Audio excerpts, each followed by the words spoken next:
हा डेमोग्रामाचा आदिवासींच्या हक्कासाठी संघर्ष करणारे आदिवासी क्रांतीवीर बिरसा मुंडा, तंट्याबीर खाजा नाईक,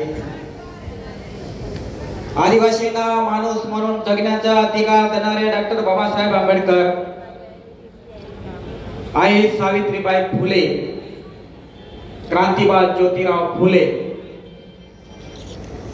या महामानवाला अभिवादन करून आपल्या समोर मी दोन शब्द मांडतो. सत्यशोधक शेतकरी सभेच्या वतीने हा आजचा जो भव्य असा शेतकरी, बेरोजगार, कष्टकरी, मजूर, आदिवासी शेतकऱ्यांचा हा जो मेळावा आहे, या मेळाव्यामध्ये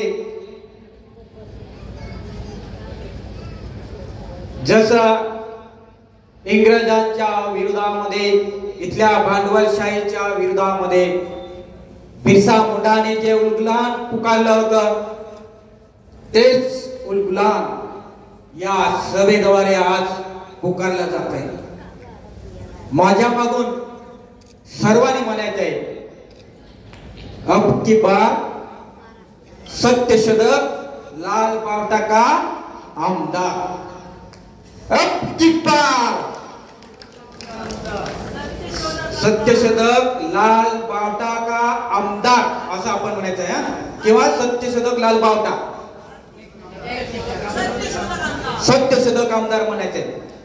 अब की बार सत्यशोधक आमदार, अब की बार सत्यशोधक आमदार, साक्री में अब की बार. नक्की का समजलं की नाही समजला? मागे आवाज येतोय का? आवाज येतोय? अब की बार.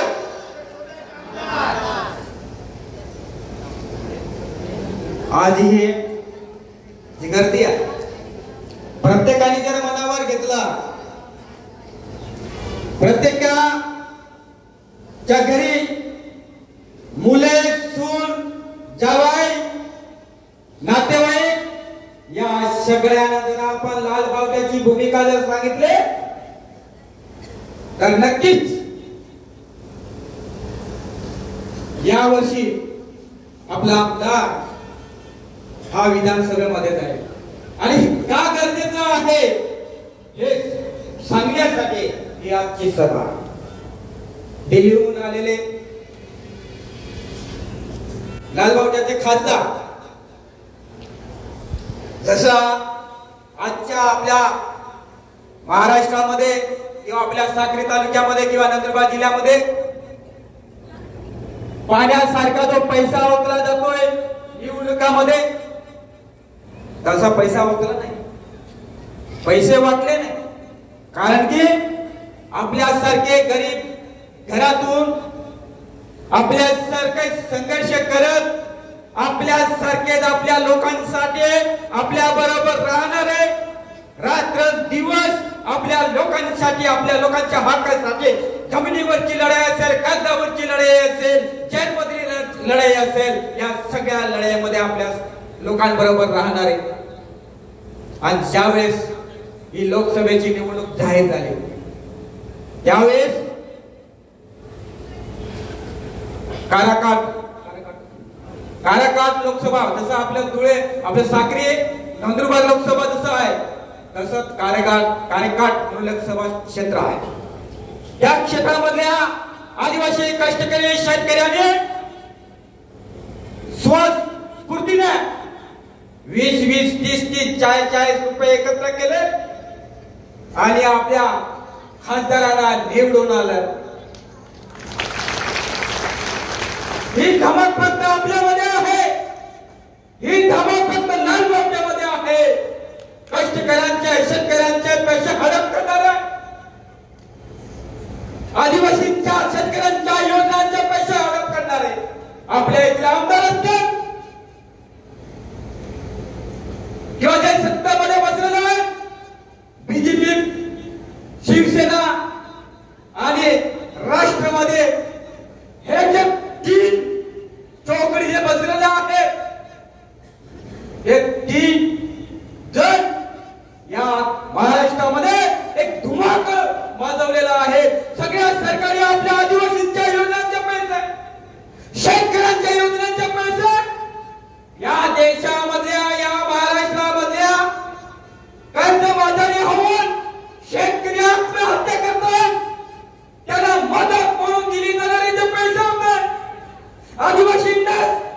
आदिवासींच्या पोरांना सगळं शिक्षण मिळावं, आदिवासींना खोकाच्या पायावर उभा राहावं, यासाठी आदिवासी विकास विभागामार्फत ज्या योजना राबवल्या जातात त्या योजनांचे पैसे असतील, शेतकऱ्यांच्या पैसे असतील, हे सगळे पैसे काढून त्यांच्या स्वतःच्या मालकीच्या स्वतःच्या बापाचे पैसे असल्यासारखे वाटतायत.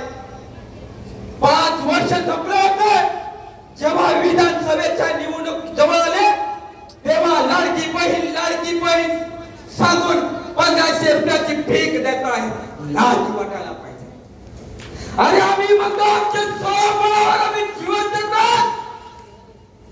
आम्ही जी जमीन कसतो आहोत त्या जमिनीचा सातबार आम्ही मागतोय. तुमच्या 1500 रुपयाच्या आम्ही लाचार नाही, आमच्या जमिनीचा सातबार द्या. आणि ही गोष्ट आम्ही पिढ्या आपल्याला सांगतोय. परंतु त्या सातबाराच्या प्रश्नाकडे यांना वेळ नाही. आपल्या बरेच कार्यकर्त्यांनी आपल्याला सांगितलं नंदुरबार नाशिक पर्यंत आपण मोर्चा केला पाहिजे. एकदम साध्या आणि सोप्या मागण्या होत्या. काही तालुका स्तरावरच्या मागण्या होत्या, काही जिल्हा स्तरावरच्या मागण्या होत्या, काही राज्य स्तरावरच्या मागण्या होत्या, काही केंद्र सरकारच्या याच्या स्तरावरच्या होत्या. परंतु किती पायपीट करून सुद्धा जेव्हा पोलिसांनी आपल्याला बोलवलं आपली मज्जाक करण्यासाठी त्याने आदिवासी विकास मंत्री डॉक्टर विजय गावित यांना पाठवलं, टिंगल केली.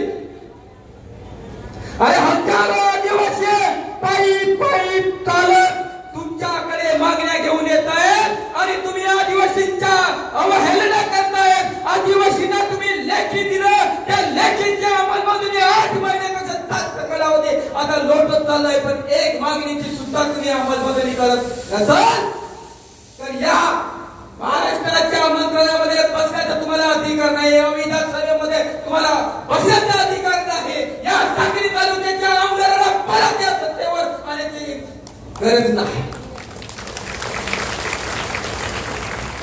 आले आपल्याला भेटण्यासाठी ज्यांना तुम्ही निवडून दिला, गेल्या पंचवार्षिकीमध्ये ज्या आमदार बाईने तुम्ही निवडून दिला त्या बाईने कधी आपल्याला विचारलं का तुम्ही इतक्या लांब का चालत जाताय? कधी आपल्याला विचारलं का? नाही. आता मध्य मागण्यासाठी येणार त्यावेळेस थंडावून सांगा की आमच्या लाल बावट्याचा आमदार हा आता आम्ही निवडून आलो, आम्ही आमचे प्रश्न आम्ही मांडू, आमचे प्रश्न आम्ही सोडवू, आम्ही तुमच्या मागे आता फिरणार नाही, आमच्या स्वबळावर आम्ही निवडून आलो हे ठणकावून सांगूया. शेतकऱ्यांचे प्रश्न सोडवायचे असतील तर, कष्टकऱ्यांचे प्रश्न सोडवायचे असतील तर लाल बावटाच्या आमदाराशिवाय पर्याय नाही. आज आपल्या 2 खासदार आहेत तरी ते लोकसभेमध्ये आवाज उठवतात आणि मोदींना त्यांनी घेतलेले निर्णय मागे घेण्याचे 2 खासदार पुढे होतात. त्यांना मोदीला 2 पावले मागे जावं लागते, बीजेपी सरकारला 2 पावले मागे जावं लागते. जर आपला आमदार हा आपण निवडून आला तर नक्कीच आपले प्रश्न हे सगळे प्रश्न बिकट होतात. आज आपण आपल्या खासदार साहेबांना आदिवासी संस्कृतीचे प्रतीक म्हणून शिबली आपण भेट दिली. आज आपल्या आदिवासी संस्कृती ही वाचवायची असेल, आपल्या आदिवासींचा अधिकार वाचवायचा असतील, आपल्या आदिवासींचं आरक्षण वाचवायचं असेल तर आपल्याला पुन्हा बिरसा मुंडाने पुकारलेला उलगुलान आंदोलन जोरात सुरू करावं लागणार आहे. कारण की आता आपल्यामध्ये धनगर समाज हा कधीच या पिढ्या गेल्या, हजारो पिढ्या गेल्या, अजून हजारो पिढ्या येतील, परंतु त्यांना आदिवासी आरक्षण कधीच भेटू शकणार नाही आणि त्याला भेटू देणार नाही. जोपर्यंत लालबावटा जिवंत आहे तोपर्यंत धनगरांना आपल्या आदिवासी आम्ही घुसू देणार नाही.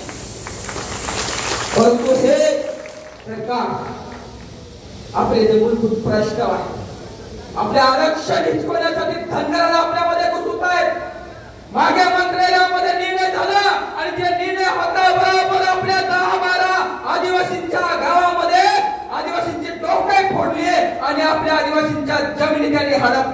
आता आदिवासींच्या आरक्षणामध्ये घुसून नाहीत.